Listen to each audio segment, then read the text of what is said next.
Donne-nous de parler comme nous devons parler. Que nous soyons tous illuminés.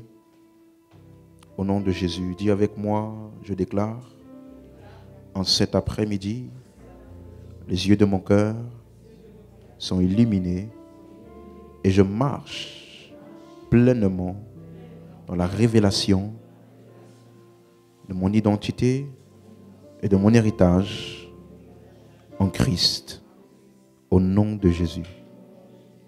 Amen. Alléluia. Je vais commencer aujourd'hui en rappelant à quelqu'un, tu es né d'en haut.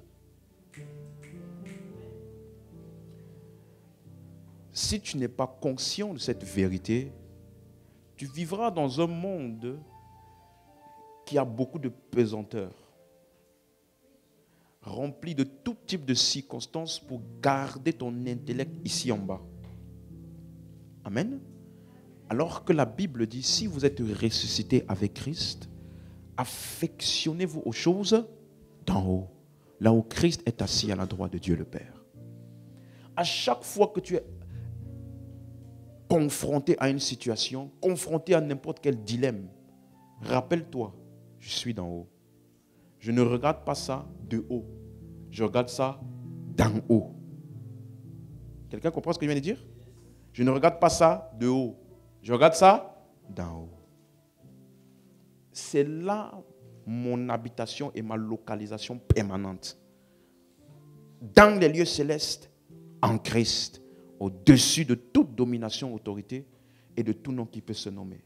Dis Amen si tu as compris. Alléluia. Et donc c'est dans cette perspective que nous sommes en train d'enseigner la direction de l'esprit. Et donc on a commencé à parler la semaine passée de l'importance de comprendre le langage de l'esprit, comment est-ce que Dieu nous conduit. Amen. Donc on a établi clairement le fait que Dieu a pris un engagement personnel de conduire le croyant. Amen. Donc ce n'est pas une prière, ce n'est pas un sujet de prière, Seigneur, conduis-moi. Non, tu n'as pas besoin de prier pour ça, parce que Dieu s'était engagé de manière personnelle à le faire. Amen. Et donc, on a commencé à voir comment est-ce qu'il le ferait dans Ézéchiel 36. À partir du verset 26, il dit, « Je vous donnerai un cœur nouveau, je mettrai en vous un esprit nouveau. J'ôterai de vos corps le cœur de pierre et je vous donnerai un cœur de chair. » Verset 27. « Je mettrai mon esprit où? Où? En vous. » C'est ça? Je mettrai mon esprit où? En vous. Et je ferai en sorte que vous suiviez mes ordonnances et que vous observiez et pratiquiez mes lois. Donc, comment Dieu s'est assuré que l'homme va suivre ses voies en mettant son esprit où? Dans l'homme. Donc, ça veut dire que l'endroit d'où Dieu nous conduira, d'où il nous dirigera, nous instruira, ce sera où? Dans l'homme. Est-ce que jusqu'ici c'est clair? Et donc, en parlant du témoignage intérieur dans Romains chapitre 8, verset 16, on a donc commencé à voir une faculté de l'esprit qui est perçue dans l'intellect. Il dit, l'esprit lui-même rend témoignage à notre esprit que nous sommes quoi? Enfants de Dieu. Et nous avons vu que le mot rendre témoignage, c'est le mot grec summaterio. Ça ne veut pas simplement dire quelqu'un qui témoigne ou quelqu'un qui rend un témoignage. Ça veut dire rendre témoignage avec. Donc ça veut dire que c'est un témoignage qui est en réaction ou qui est en conjonction avec quelque chose d'autre auquel il a été exposé. Donc ça veut dire que l'Esprit de Dieu en moi, le témoignage intérieur, c'est lorsque l'Esprit de Dieu en moi, qui connaît les choses de Dieu, qui a tout de Dieu, qui est exposé à des faits, des lieux, des personnes, des événements, des situations, il réagit, il rend témoignage sous forme d'une approbation ou d'un désaccord à ce à quoi j'ai été exposé. Et nous avons vu donc le système de pensée qui est le lieu où tu reçois la direction de l'esprit, tu le recevras sous forme d'une émotion surnaturelle. Quelqu'un suit jusqu'ici? Donc ça veut dire que les expressions émotionnelles, le témoignage intérieur, c'est une expression émotionnelle qui émane directement dans mon esprit et qui approuve ou alors qui montre un désaccord vis-à-vis des faits auxquels je suis exposé Et donc, je le reçois dans mon intellect, dans mon système de pensée, sous forme d'une émotion. Et donc, on a vu un exemple dans Acte 16, le verset 16, lorsque Paul, il dit, c'est Luc qui raconte l'histoire, il dit, alors que nous nous rendions au lieu de prière, un jeune esclave qui avait un esprit, une jeune esclave, pardon, qui avait un esprit de divination. Donc, un esprit de divination. C'est cet esprit qui animait la jeune esclave. Il dit, est venue à notre rencontre. Par ses prédictions, elle procurait un grand profit à ses maîtres. Tu es toujours là? Verset 17, il dit, elle s'est mise à nous suivre, Paul et nous, en criant, ces hommes sont les serviteurs du Dieu très haut et ils nous annoncent le chemin du salut. Donc ici, Paul ainsi que ses compagnons ont été exposés à une personne et à des paroles. Donc, l'Esprit de Dieu qui est déjà en nous sait qui est la personne et sait quelle est la source des paroles qui ont été données. Et donc, verset 18, la Bible dit, elle a fait cela pendant plusieurs jours. Paul, agacé, s'est retourné et a dit à l'Esprit, je t'ordonne au nom de Jésus-Christ de sortir d'elle. Il est sorti au même moment. C'est ça? Donc, Paul a été exposé à une personne qui a donné une parole sous l'inspiration d'un esprit. Et donc l'Esprit de Dieu en lui a réagi à cela sous forme d'un sentiment d'agacement ou d'un inconfort.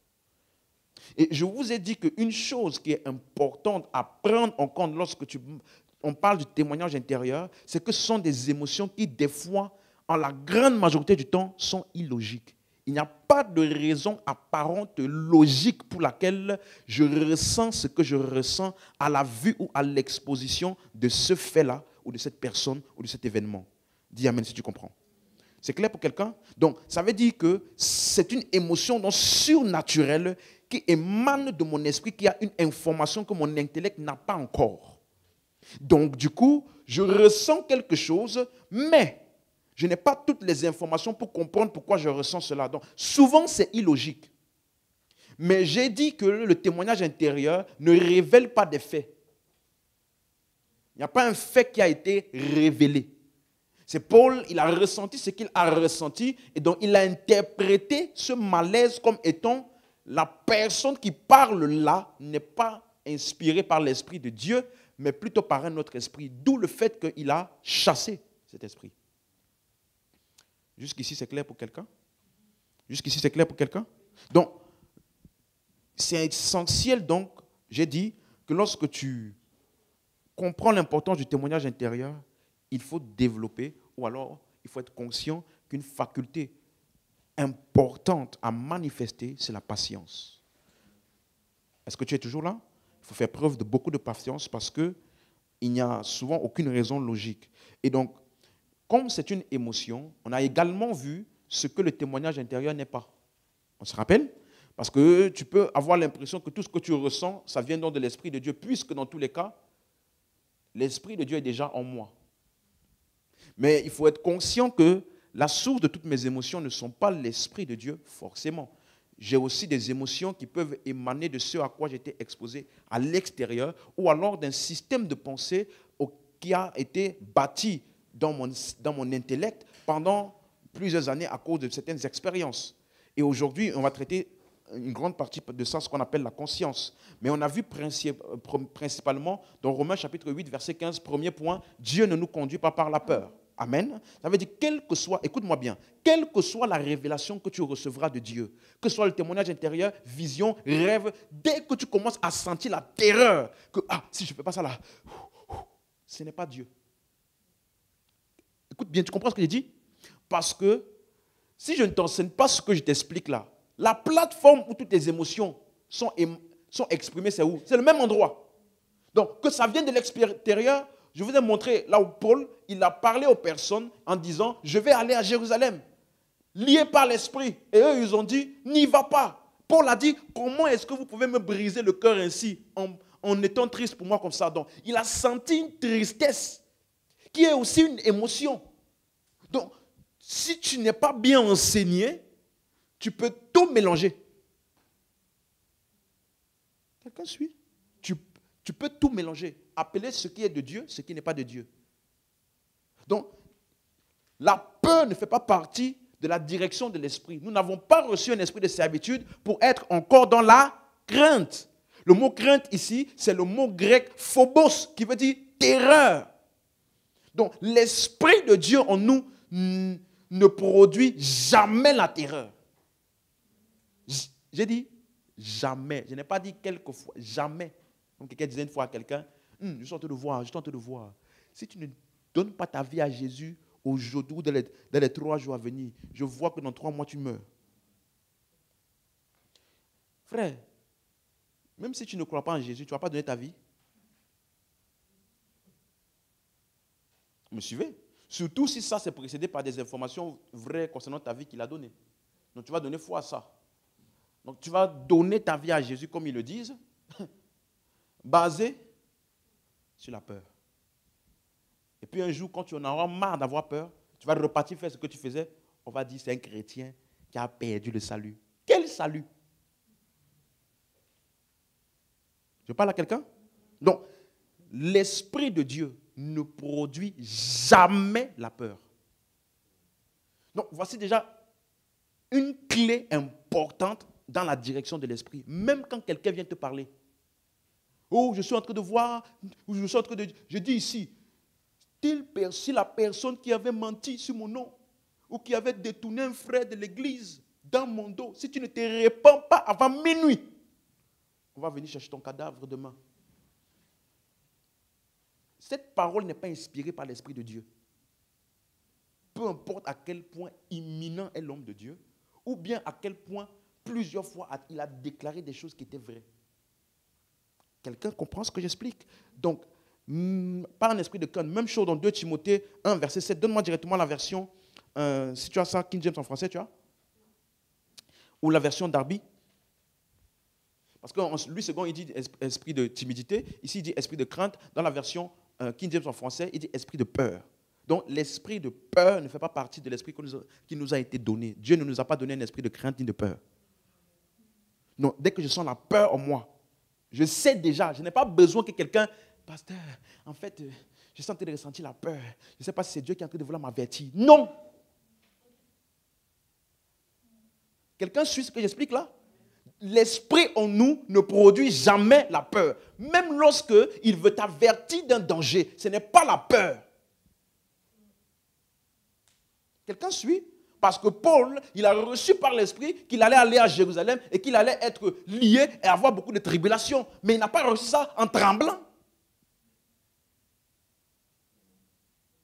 Un autre texte, 1 Jean chapitre 4, verset 18, version second 21. Tu es avec moi? Il n'y a pas de peur dans l'amour. Dieu est quoi? D'après la Bible, Dieu est? Donc il n'y a pas de peur en Dieu.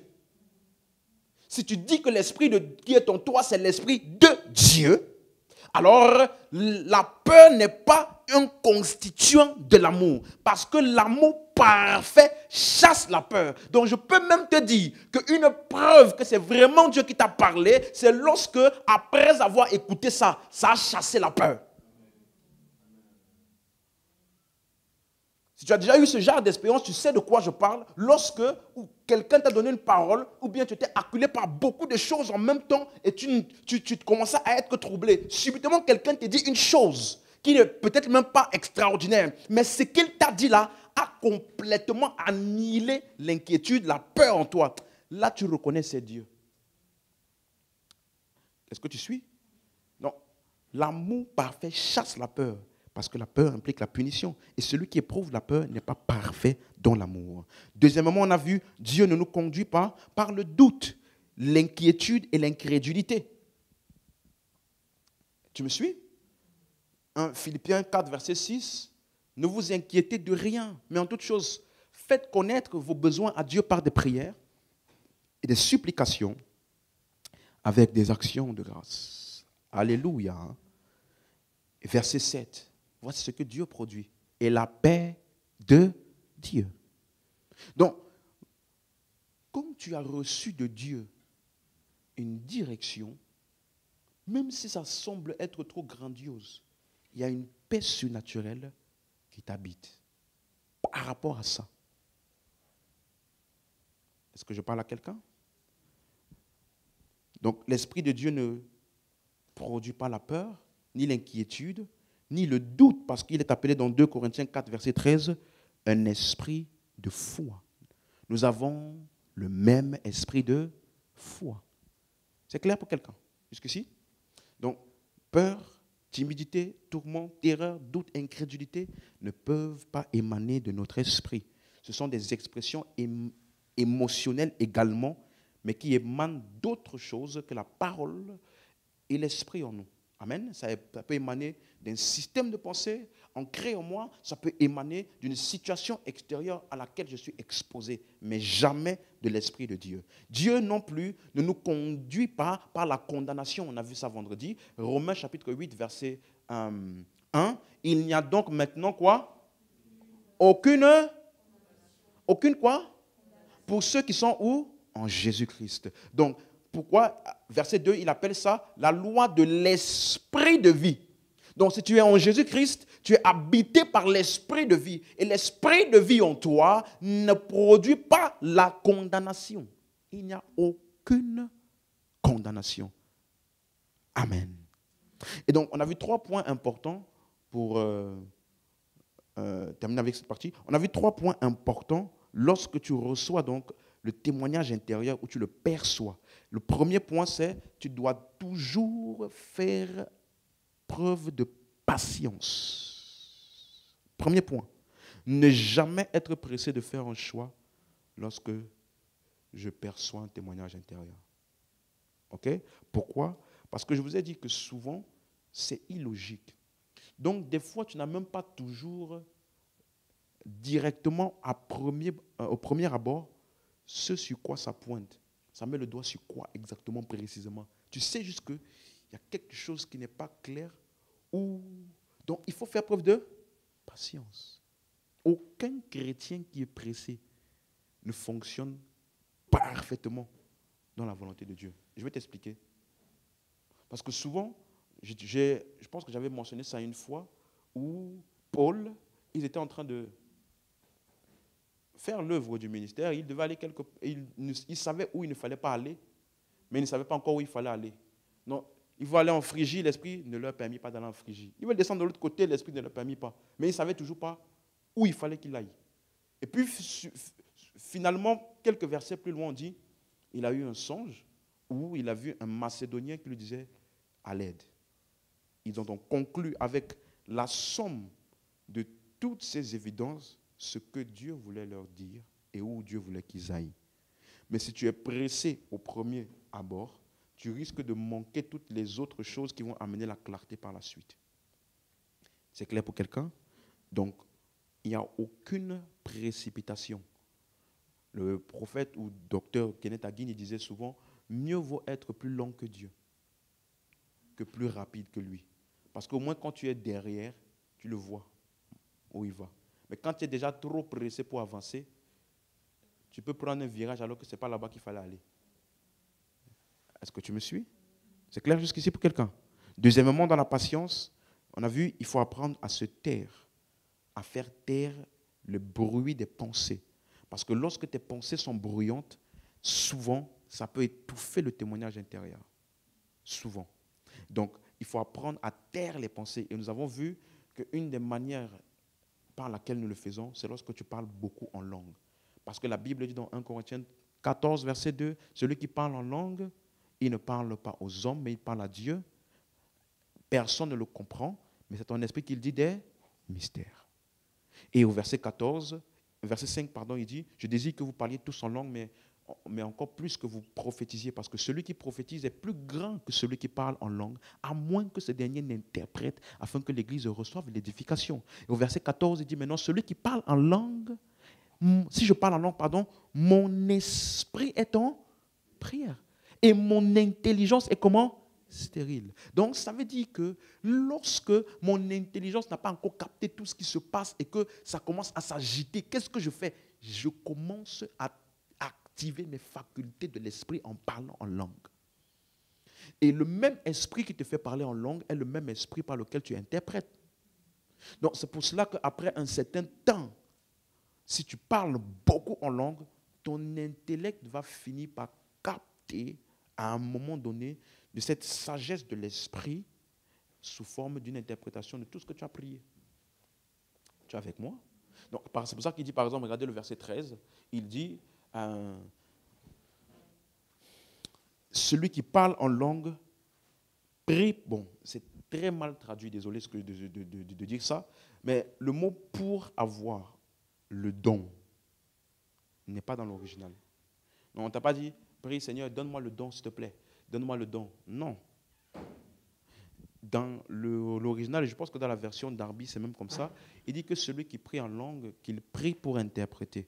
Donc, ça veut dire que la prière que tu fais en langue, là, prie aussi l'interprétation. C'est pour cela qu'au verset 15 maintenant, au verset 14, pardon, il dit, si je prie en langue, mon esprit est en prière, mon intelligence demeure comment? Stérile. Verset 15 maintenant, il dit, que ferai-je donc? Je prierai par l'esprit, mais je prierai aussi avec...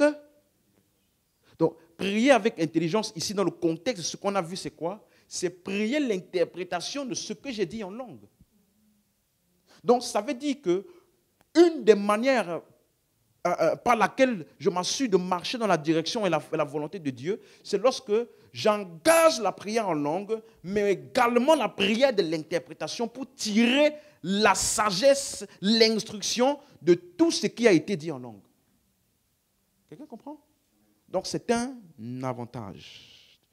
Amen. Amen. Donc si tu dois prendre le temps quotidiennement, comme Paul dit au verset 18, je rends grâce à Dieu de ce que je prie en langue plus que vous tous. Ça veut dire tu dois avoir une dynamique quotidienne consistante de prière en langue. Alléluia. Parce que devant certaines situations, tu ne sais pas que ta bouche est en train de verbaliser la solution. Tu suis? Plutôt que de te plaindre, plutôt que d'appeler telle personne, de chercher, de commencer à cogiter, paniquer à gauche, à droite, parle en langue. Et sois conscient que je suis en train de parler la sagesse de Dieu pour les différentes circonstances auxquelles je suis exposé. Alléluia. Amen. C'est clair pour quelqu'un? Et troisièmement, nous avons vu renouvellement de l'intelligence par la parole de Dieu. Donc, dans les moments où je perçois le témoignage intérieur, je dois également m'atteler à aligner mon système de pensée à la parole. Il dit dans Romains chapitre 12, verset 2, « Ne vous conformez pas au siècle présent, mais soyez transformés par le renouvellement de quoi? Afin que vous discerniez. » Donc, ta capacité à discerner la volonté de Dieu est dépendante du niveau de renouvellement de ton intelligence. Alléluia. Donc, ça veut dire que quel que soit ce que j'entendrai par mon esprit, ou dans mon esprit, ou de mon esprit, ce sera ce que j'ai écouté dans la parole. Amen. Donc, grâce à la méditation de la parole de Dieu, je suis équipé et je suis en phase pour recevoir une direction surnaturelle de l'esprit. Si tu as subi, donne-moi la main. Amen. Aujourd'hui, permettez-moi de commencer à parler, puisqu'on parle des émotions intérieures, n'est-ce pas, qui émanent soit de l'esprit, il y a aussi dans les Écritures ce qu'on appelle la conscience. Et ça, au fil des années, il y a eu tellement d'interprétations ou de définitions de ce qu'est la conscience. Au début de ma foi, quand je lisais certains livres, il disait que la conscience, c'est la voix de ton esprit. Et ce n'est pas exactement vrai, parce qu'on va voir comment les épîtres nous parlent de ça. Il faut que tu comprennes ce qu'on appelle la conscience. La conscience est partie intégrante de ton système de pensée. Tu me suis? Et on va voir, regardez Romains 9, verset 1. Je dis la vérité en Christ, je ne mens point. Ma conscience m'en rend témoignage par le Saint-Esprit. Tu as lu ça? Ma conscience m'en rend témoignage. Maintenant, tu vas voir que souvent la conscience est utilisée de la même manière comme l'esprit qui rend témoignage. Donc c'est comme si ta conscience aussi réagit. Souvent, tu vas voir, c'est le but de mon enseignement aujourd'hui, plutôt montrer que ta conscience, ce n'est pas Dieu qui façonne ta conscience, c'est toi. Il y a des églises qui ont une certaine doctrine, par exemple que la femme ne peut pas porter le pantalon. C'est ça? Elle ne peut pas mettre de mèches ni de bijoux.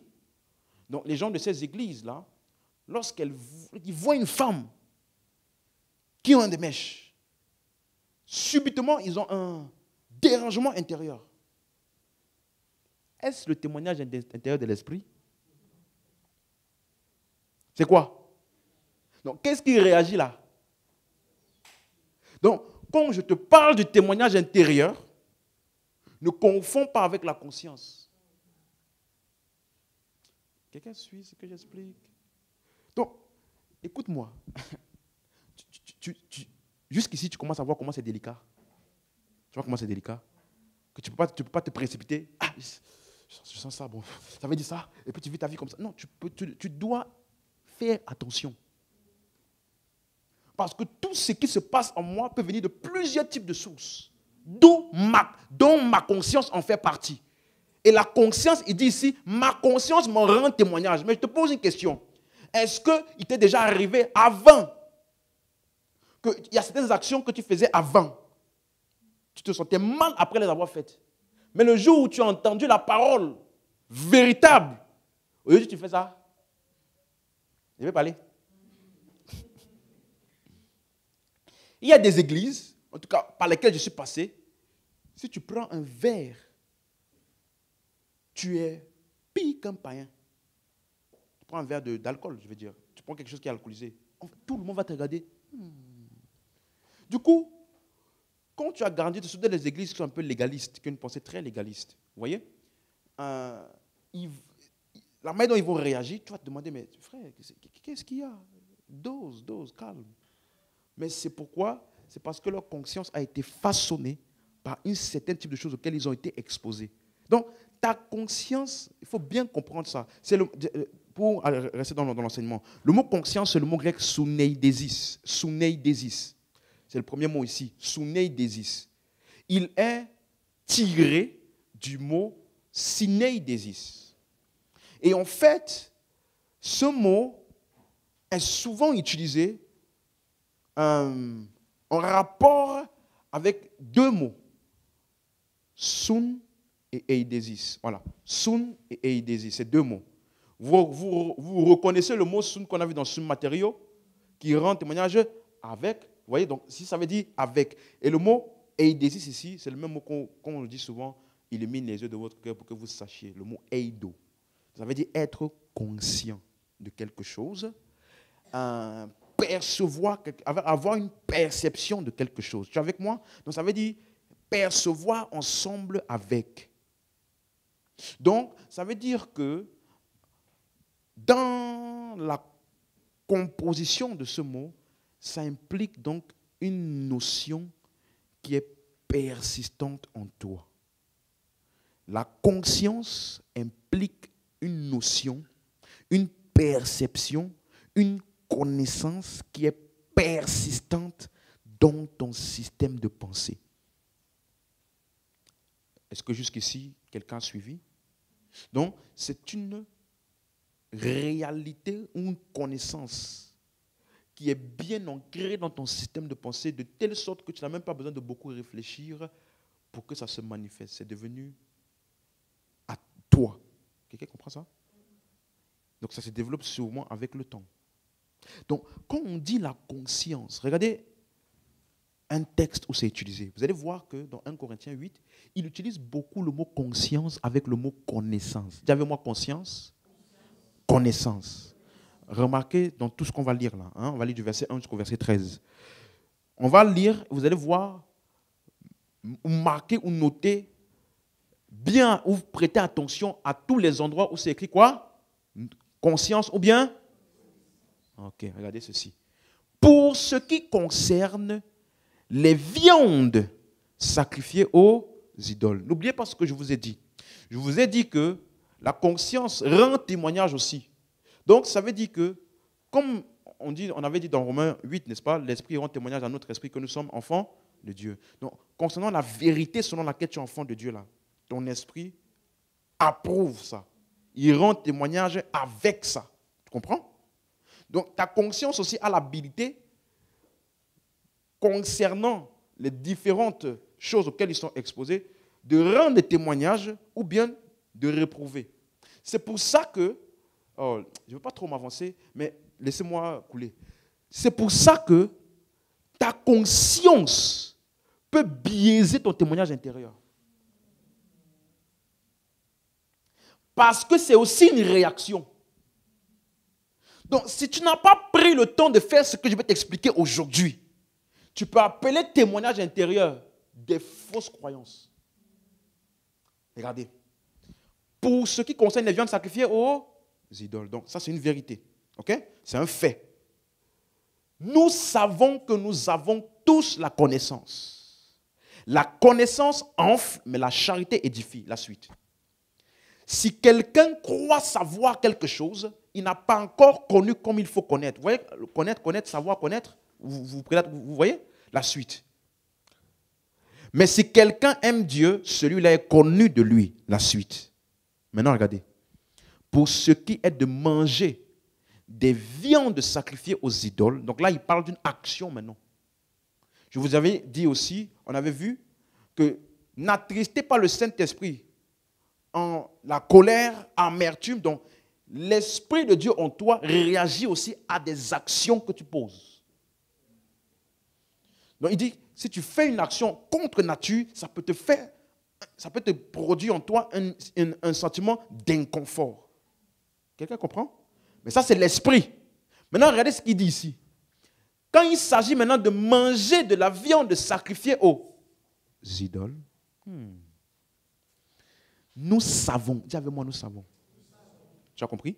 Nous savons qu'il n'y a point d'idole dans le monde et qu'il n'y a qu'un seul Dieu. Nous savons. Donc, là, ce n'est pas l'esprit, c'est. Ce n'est pas ton esprit. Savoir ici, c'est l'information qui est assimilée dans ton intellect. Verset 5. Car s'il est des êtres qui sont appelés dieux dans le ciel, sur la terre, comme il existe réellement des dieux. Plusieurs dieux, pardon, et plusieurs seigneurs, la suite. Néanmoins, dis avec moi encore, pour nous. Donc tu vois que c'est quelque chose de personnel auquel tu t'es assimilé. Ce n'est pas une vérité ou ce n'est pas quelque chose qui est inhérent à tout le monde. Il dit bien pour nous.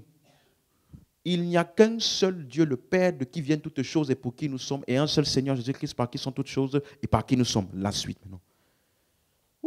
Mais cette connaissance n'est pas chez tous. Donc, juste si tu as tout lu jusqu'ici, l'emphase et le mot sur lequel il met le plus emphase, c'est quel mot? Donc, ça veut dire ce que tu connais et ce que tu ne connais pas. Et ce n'est pas la connaissance de ton esprit qui sait tout. Non, il parle d'une information ou alors de la connaissance vis-à-vis de ce que tu as assimilé dans ton intellect. Pour nous, on sait qu'il n'y a point d'autre. Il n'y a pas un autre Dieu. Il n'y a aucun autre Dieu. Nous, on sait qu'il n'y a pas d'idole sur la terre. Mais cette connaissance n'est pas chez tous. Maintenant, suivez-moi. Quelques-uns. Est-ce que tu peux me donner ça? Parce qu'il dit quelques-uns d'après la manière dont ils envisagent encore l'idole. Je n'aime pas trop la manière dont c'est formulé ici. Tu peux me donner la version Summer, Darby, pardon. Verset 7 là. Après, on va revenir dans le second. Ou si quelqu'un a ça pour nous. Voilà. Et regardez, toutefois, cette connaissance n'est pas en tous. C'est ça? Mais quelques-uns ayant jusqu'à maintenant quoi? Donc, le mot conscience ici est utilisé en rapport avec leur connaissance ou avec leur esprit. Ça veut dire ce qui est présent où? Dans leur... On est d'accord, non? C'est clair, n'est-ce pas? Donc, ça veut dire que ta conscience est dictée par les informations qui sont où?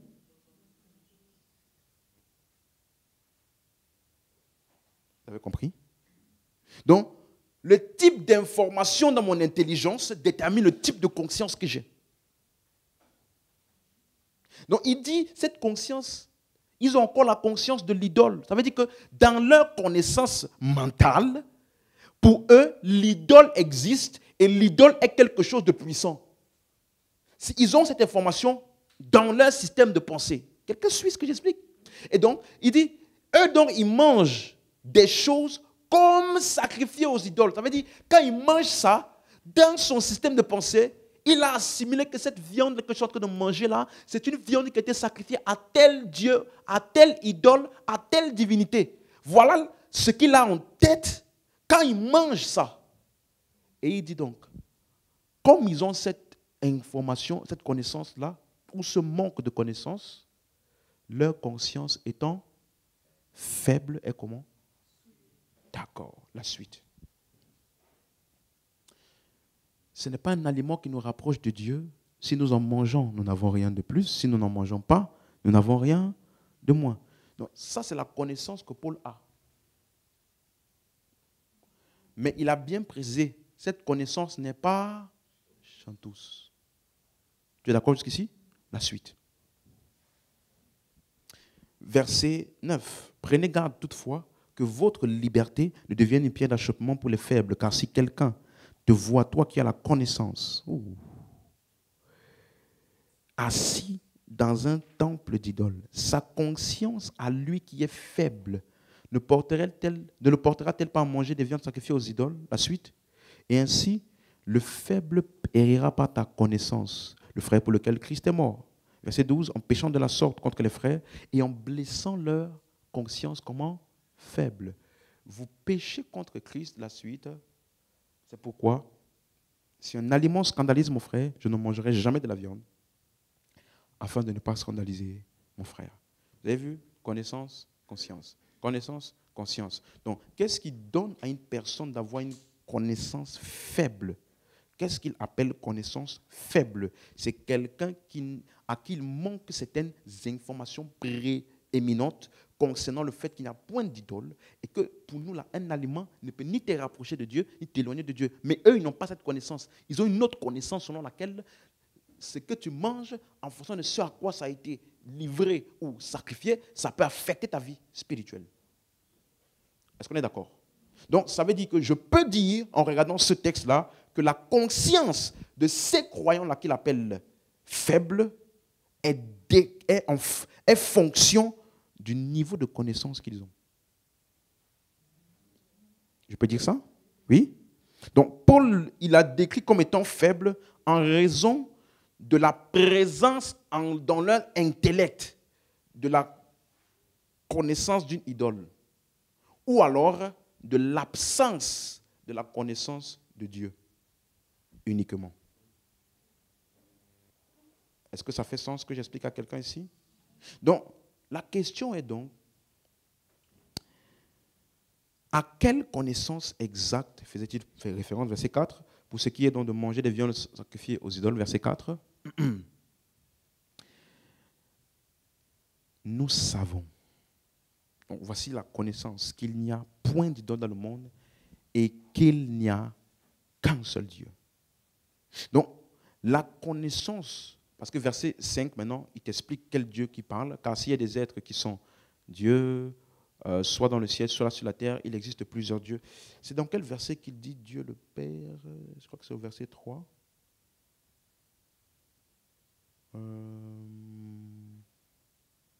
Oui, verset 6, pardon. Verset 6. Plusieurs seigneurs.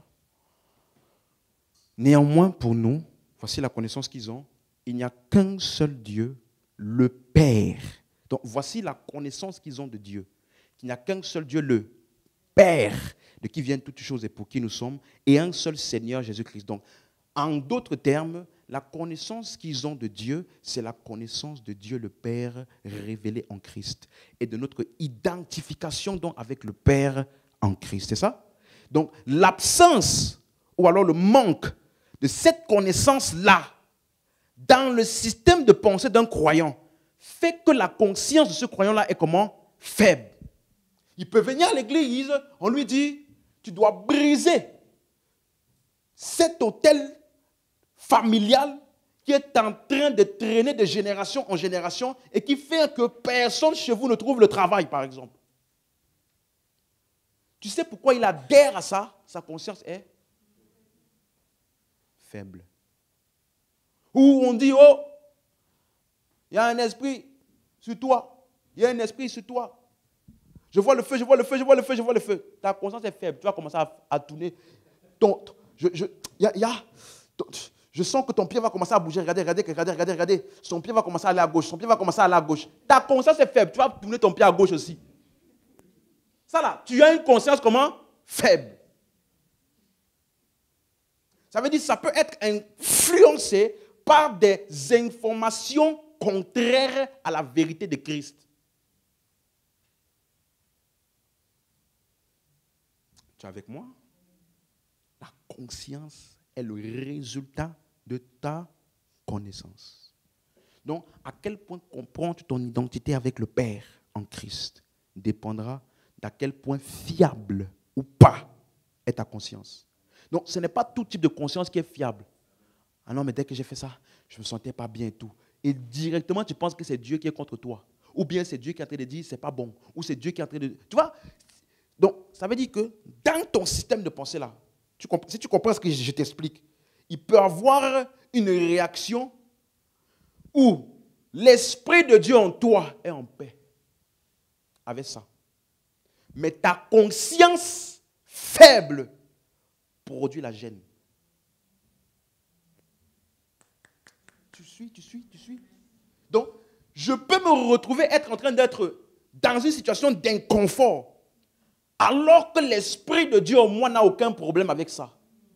Mais comme j'ai assimilé des informations qui sont en décadence ou alors en décorrélation avec les informations de l'Esprit en moi, il peut être tranquille, mais moi je suis gêné.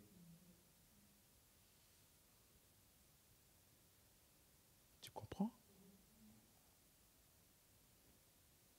Et c'est à cause de ça que aujourd'hui, au nom de l'Esprit, m'a dit, quelqu'un peut faire une action qui détruit quelqu'un et puis il dit, c'est l'Esprit de Dieu. Parce qu'il y a certains types d'informations qui approuvent ou qui désapprouvent certaines choses en lui, mais qui ne sont pas l'Esprit de Dieu. La conscience. Donc, 1 Corinthiens 10, verset 25, il utilise encore ce mot conscience-là. Il dit, mangez de tout ce qui se vend au marché, sans vous enquérir de rien, par motif de... Donc, ça veut dire que Dieu n'a rien contre ce que tu manges au marché. Mais toi, tu peux être gêné par motif de... Donc, ça veut dire qu'il fait la distinction entre Dieu et ta conscience. Tu me suis? Quelqu'un me suit? Donc, c'est pour ça qu'il y a des hommes, ils peuvent faire le mal. Bon, pas les chrétiens. Ils peuvent faire le mal. Tellement qu'il a appris à sa conscience à être tranquille avec ce genre de situation. Il fait le mal à quelqu'un et puis il est tranquille, il dort bien. Tu me suis? Toi, tu ne peux pas faire ça. Parce que même si tu as appris ta conscience à forcer, tu ne peux pas forcer l'Esprit de Dieu à être d'accord. Donc, même si tu veux, je dors, et puis c'est tout. Quelque part derrière, quelque part là, il y a quelque part qui te dit,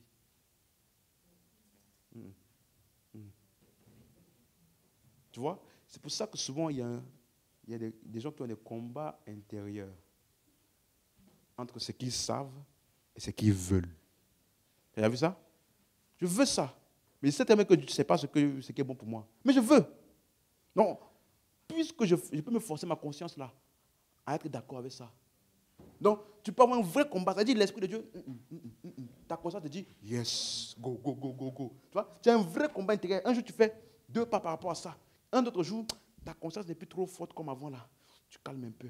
2-3 jours après, tu parles avec quelqu'un qui te dit, va. Tu repars. Tu dis, yes, c'est ça. Tu viens à l'église où on t'enseigne la parole de Dieu qui est la vérité de ton esprit. Le témoignage intérieur là monte encore un peu. Tu calmes un peu. Donc, il y a des gens, ils sont... Tu vois, il y en a même, ils ne veulent plus venir à l'église à cause de ça. Quand il va venir à l'église, là, le pasteur là, va prêcher la parole de Dieu qui va amplifier la voix du témoignage intérieur. Le malaise là, va encore grandir. Le pasteur il est contre moi. Ce n'est pas le pasteur, frère.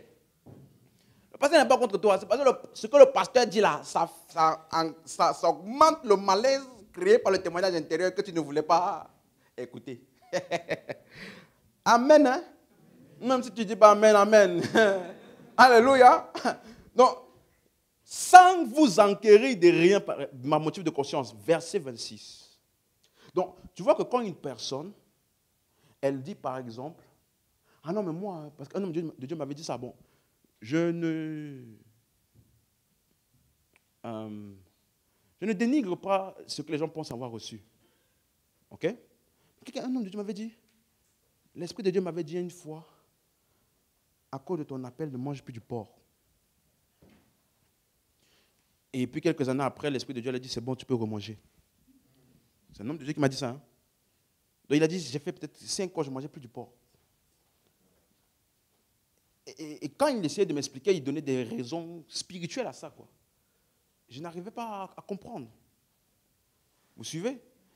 Mais quel que soit ce qu'il a entendu ou ce qu'il croit avoir entendu de Dieu, lui disant de ne plus manger le porc. Hein? Remets verset 25 pour nous, s'il te plaît. Nous, on nous dit ici, les épîtres, là, en tout cas, je crois que c'est ce qui est dans mon esprit. Hein. Je crois que c'est la vérité qui est dans mon esprit, qui est l'esprit de Dieu. Manger.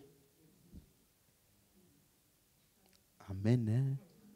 Après, peut-être, si toi, ton organisme a un malaise par rapport à quelque chose que tu n'es pas conscient et que l'Esprit de Dieu va attirer ton attention dessus pour que tu fasses attention à ça, je crois. Je crois. Mais ce n'est pas pour une raison spirituelle. Ah non, quand tu manges ça, ça affaiblit ta faculté. Tu sais le nombre de miracles que Jésus a fait après avoir mangé chez les gens? Non, attends, sincèrement. Vous savez le nombre de miracles qu'il a fait? Il va manger chez les gens. Hein? Et puis il dit, la belle-mère de Pierre, oh, tu es malade, guéri, va nous servir à manger. Tu me suis? Donc, il faut vraiment dissocier la conscience du témoignage. Si tu ne écoute-moi, si tu ne fais pas cette dissociation que je t'explique là, déjà, premièrement, tu vas appeler, ah non, dès que j'ai vu ce frère-là, franchement, ou j'ai vu cette personne, je savais qu'il y avait un truc qui n'allait pas. Alors qu'entre-temps, dans ta culture, avec laquelle tu as grandi, ce genre de personnes-là, vous ne les aimez pas, par exemple. Donc, tu as grandi avec un sentiment de comment on appelle ça, répugnation, de répulsion, vis-à-vis de certains types de personnes. Par exemple, il y a certains pays en Afrique où, maintenant ça a évolué, mais il y avait des pays en Afrique où les hommes qui gardaient les longs cheveux, ils étaient mal vus. Ils disaient, mais frère, tu fais quoi? Non, tu sois un homme. Donc, dès que tu as un homme qui a des longs cheveux, ou dans certaines églises, hein, tu vois une sœur, elle est venue là, remplie de la grâce de Dieu, pour toi, mais comme elle a des mèches, subitement, tu n'arrives plus à écouter ce qu'elle dit. C'est, au lieu d'écouter la parole, tu vois comment ces mèches bougent à gauche quand elles marchent comme ça, elles bougent à droite. C'est ça que tu vois pendant tout le... Écoutez-moi. Si tu avais idée, si Dieu ouvrait tes yeux un jour, pour voir tout ce qui s'est passé dans la tête des gens pendant qu'ils... Même moi, pendant que tu m'écoutes là. Il y en a qui pensent que tout le monde m'écoute. L'autre a dit, pourquoi le pasteur n'a pas le pli? Pourquoi ce n'est pas bien repassé ici comme ça? Ou bien, il y a une tâche là. Pourquoi le pasteur n'a pas vu la tâche là? Et puis, nous on est en train de prêcher. Hein, tu ne sais pas que, comme une fois, on m'avait dit, à l'époque, quand il y avait les rideaux là. Hein, rideaux là, il y avait l'étiquette du rideau qui sortait. C'est ça, hein? Il y avait l'étiquette du rideau qui sortait. Et tout le monde venait me dire, oh pasteur, franchement, quand j'écoute la vidéo, je n'arrive pas à laisser du regard. Alors pourtant, moi je suis là, je bouge à gauche, à droite. Ça n'attire pas ton attention. C'est l'étiquette qui dépasse du rideau. Tu vois? Pourquoi? Parce que toi, tu as toujours grandi ou appris à avoir les trucs nickel. Donc quand ce n'est pas nickel, en fait, ta faculté de focalisation a été biaisée vers ça. Il faut que ça soit nickel comme j'aimerais que ça soit nickel. Si le pasteur pouvait seulement me donner 5 minutes pour que je vienne remettre ça en place. S'il pouvait juste me donner 5 minutes que je vienne remettre ça en place, ce serait bon. Là, je pourrais avoir le cœur tranquille pour écouter ce qu'il a à dire. Tu comprends? La conscience. Donc, il y a des choses qui te dérangent. Ce n'est pas parce que ça dérange Dieu. C'est parce que ça dérange ta conscience qui a été façonnée par un ensemble d'informations auxquelles tu as été exposé. Est-ce que c'est clair pour quelqu'un ici? Donc, il dit, mangez tout. Verset 26, il dit encore, La terre est au Seigneur et tout ce qu'elle renferme. Donc, il dit, voici l'information que je garde dans mon intellect. Tout ce que je vois sur la terre, ça appartient à qui? Au Seigneur. Donc, quelqu'un qui viendra me dire, ah non, toi, quand tu étais petit, on t'a livré aux esprits des eaux. La terre et tout ce qu'elle renferme appartient à qui? Donc, il n'y a aucun esprit des eaux qui t'appartient. Tu as compris? On n'a pas dit la terre et les chrétiens appartiennent à Dieu. On n'a pas dit la terre et les chrétiens. Hein. On a dit même les gens qui ne sont pas chrétiens là, et qu'eux ils disent on les a livrés à l'esprit des eaux, ce n'est pas la vérité. Oh, quelqu'un comprend ce que j'explique? Ce que j'explique, verset 27. Il dit maintenant, et donc, si donc un non-croyant vous invite, dis avec moi, un non-croyant peut t'inviter. Il ne faut pas aller là-bas faire comment ils appellent ça? Voilà, merci, c'est ça le TTS que je cherchais. Il ne faut pas aller là-bas faire le TTS. Bonjour, monsieur. Bonjour, après tu vas aux toilettes, tu nettoies ta main. Non. Que si un non-croyant vous invite et que vous vouliez y aller, et que vous, on n'a pas dit chaque fois qu'un incroyant t'invite, tu dois aller. Ce n'est pas ça qu'on a dit. Amen aussi, hein? Ok. Un incroyant vous invite et que vous vouliez y aller. Mangez de tout ce qu'on vous présentera. Ah non, mais lui, on m'avait dit une fois, quand tu vas repartir au pays, hein, fais attention là où tu vas manger. Surtout si tu vas au village. Il y a des gens, ne leur tends pas la main. Il te tend la main, qu'est-ce que tu fais? Tu l'esquives. Parce que lui, on sait que c'est le sorcier de la famille. Il transfère les sorts comme ça aux gens. Il mange les gens. Donc fais attention.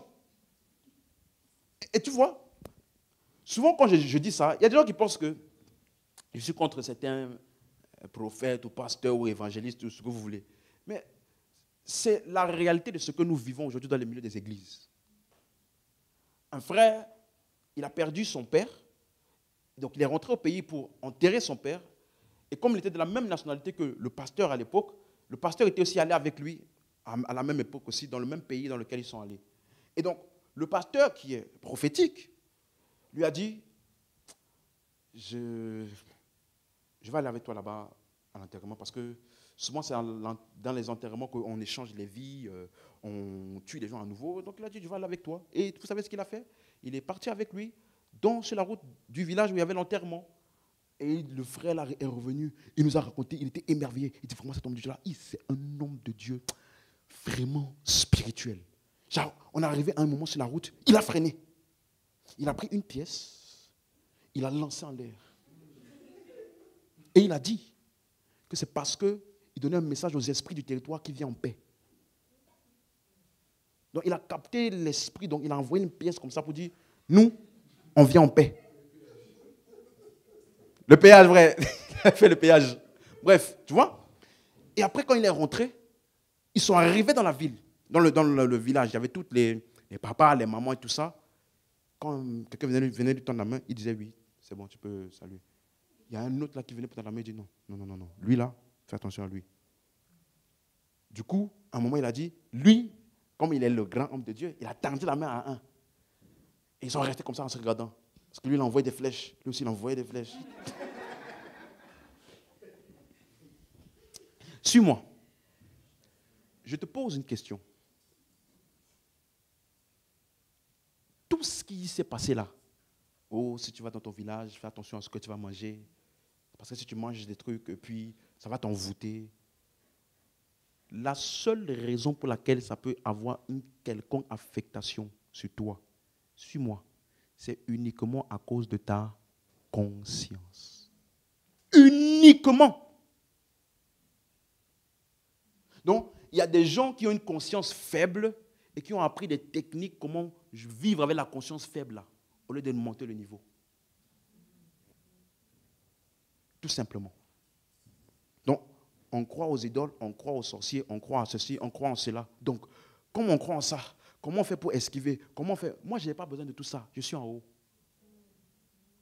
Donc, nous là, si un non-croyant nous invite, même si on te dit c'est le plus grand sorcier du village, et qui t'a invité, mon frère, ma soeur, va, si tu veux, hein, on a bien dit si vous voulez y aller, hein, Si tu veux, ok, il t'invite et qu'il te donne à manger, tu fais quoi? Parce que tout ce qui est sur la terre appartient à qui? Vous avez compris? Mais cette connaissance-là n'est pas chez tous. Non, les gens souffrent parce qu'on leur a exposé à des informations erronées qui leur ont façonné une conscience qui est une passoire pour certains types de choses. Et malheureusement, en venant en Christ, la conscience là n'a pas été traitée. Comment un pasteur peut dire à un chrétien, oui, je suis parti à un endroit, et puis il y avait un sorcier, ou il y avait je ne sais pas quoi, là-bas, et puis tous les chrétiens, ils ont prié, rien ne s'est passé. Moi, je suis venu, j'ai prié, et ça s'est passé, parce que juste d'être de nouveau, ce n'est pas suffisant. Donc, dès qu'il te dit ça, si tu adhères à ça, directement dans ton système de pensée, la nouvelle naissance ne vaut pas grand-chose. C'est ça qui va entrer dans toi. Donc, dès qu'il y aura une menace, dès qu'il y aura quelqu'un qui va te menacer, tu vas dire, ah non, non, non, non. Je sais que je suis né de nouveau, mais je dois quand même me protéger avec l'huile, le sang, le manteau, je ne sais pas quoi. Pourquoi? On t'a inculqué une fausse conscience selon laquelle Christ en toi là n'est pas suffisant. Donc, il faut que tu différencies la conscience et le témoignage qui peuvent se ressembler si ta conscience est bâtie sur la parole. Là, ça devient un guide fiable. Comprenez? Si ta conscience maintenant, ce qu'on appelle le renouvellement de l'intelligence, a été exposée aux informations de la parole de Dieu, là, désormais, les impulsions, je ne dois pas faire ça, dès que je fais ça, je ne me sens pas très bien par rapport à ça, c'est un bon guide. Pourquoi? Parce que tu es allé au-delà de la parole. Et donc ta conscience est un garde-fou. Quelqu'un comprend ça? C'est clair? Donc, si vous allez chez un non-croyant et que vous mangez tout ce qu'on vous présentera sans vous enquérir de rien par motif de conscience, la suite. Mais si quelqu'un vous dit, ceci a été offert en sacrifice, n'en mangez pas, à cause de celui qui a parlé. C'est ça? C'est ça? Ne mangez pas à cause de celui qui a parlé. Celui qui a donné l'avertissement, pardon, et à cause de la conscience, la suite. Je ne parle pas ici non de votre conscience, mais de celle de l'autre. Pourquoi en effet ma liberté serait jugée par une conscience étrangère? Donc on voit ici que c'est une continuation de ce qu'il avait vu. Il avait commencé à parler au chapitre 8. Il vient sacrifier aux idoles. Okay? Et la conscience dont il fait référence ici, par motif de conscience, ça fait référence à la conscience faible d'un croyant qui a encore dans son intellect le système de pensée selon lequel il y a des idoles. Il y a la conscience des idoles et qui n'a pas implémenté dans son système de pensée notre identification au Père en Christ. Okay? Donc il dit, si quelqu'un vous dit, ceci a été offert en sacrifice. Donc Paul dit, dans ce cas-là, ne faites rien devant lui pour ne pas souiller sa conscience. Amen. Donc ça veut dire que tu peux voir ou percevoir ce qu'il y a dans la conscience d'une personne par ses paroles. Suivez? Ceci a été fait en sacrifice. Comme les sœurs me disaient une fois, sont allées évangéliser, et à l'évangélisation, elles ont commencé à vouloir donner même juste un verset qui parle de la vie éternelle. Mais comment vous pouvez me parler? C'est quelle abomination ça? Comment vous pouvez mettre des jeans, pantalons jeans? En plus, à l'époque, là, c'était pantalon jean déchiré. Hein? Donc déjà, jean, pantalon jean, c'est pas bon. Tu mets déchiré sur ça encore. Il ne peut plus t'écouter. Et même s'il veut t'écouter, ton jean va attirer son attention parce que sa conscience faible a été détournée. Est-ce que tu comprends? Donc, la conscience, c'est une notion, une connaissance qui est persistante ou prédominante dans le système de pensée. Amen. Donc, je peux dire donc ici que donc, ce que ce croyant-là dit en disant ceci a été sacrifié aux idoles, ce n'était pas Dieu. Ce n'était n'était pas l'Esprit de Dieu en lui qui disait ça, mais c'était plutôt le produit de sa conscience des idoles. Donc, ça veut dire que ta conscience de certaines choses peut créer en toi des émotions qui vont se voir aussi dans tes paroles. Amen. Donc, la conscience d'un homme est avant tout fonction de sa connaissance. Et donc, cette conscience d'un homme est sa propre création. Tu as compris? La conscience d'un homme est sa propre création. Ce n'est pas Dieu qui façonne ta conscience à ta place. Si tu veux avoir une conscience qui est quelque chose de fiable, il faut que tu exposes ton système de pensée à la révélation de Christ dans la parole. Et lorsque ton système de pensée va adhérer à tout ça, ta conscience sera donc un juge fiable. Est-ce que tu es toujours là? C'est clair pour quelqu'un? Donc, ici, c'est ce qui s'est passé pour ces personnes-là. Allons dans le livre de Actes, maintenant, on va voir quelques exemples de la conscience. Acte 3, 23, verset 1. Paul, les regards fixés sur le Sanhédrin, dit, « Homme frère, c'est en toute bonne conscience que je me suis conduit jusqu'à ce jour devant Dieu. » Donc, c'est en toute bonne conscience que je me suis conduit jusqu'à ce jour. Donc, ça implique que Paul, ce qu'il appelle bonne conscience ici, c'est quelque chose qui est sa propre création. Ça veut dire, tout ce qu'il a fait là, il a jaugé ou jugé que c'est ça les bonnes choses qu'il fallait faire. Vous suivez? Donc, j'ai fait des choses avec une bonne conscience. Même chose dans Acte 24, verset 16. Acte 24, verset 16. C'est pourquoi je m'efforce d'avoir constamment une conscience sans reproche devant Dieu et devant les hommes. Donc, il ne peut pas dire ça si c'est la conscience, c'est quelque chose qui n'est pas par lui-même. Parce qu'il dit, je m'efforce. Quelqu'un voit ça? Je m'efforce d'avoir constamment une conscience sans reproche. Il y a des standards que je me suis fixés dont ma conscience va rester tranquille par rapport à ça. Est-ce que vous suivez? Quelqu'un comprend jusqu'ici? C'est clair? Dans les Épîtres, on va voir la même chose. Romains 2, verset 15. Il montre, en parlant des non-croyants, des païens, pardon, non-juifs, il montre que l'œuvre de la loi est écrite dans leur cœur, leur conscience en rendant témoignage et leur pensée s'accuse et se défendant tour à tour. C'est clair pour quelqu'un? Donc, ici, il utilisait la conscience pour parler de leur pensée. 2 Corinthiens 1, verset 12.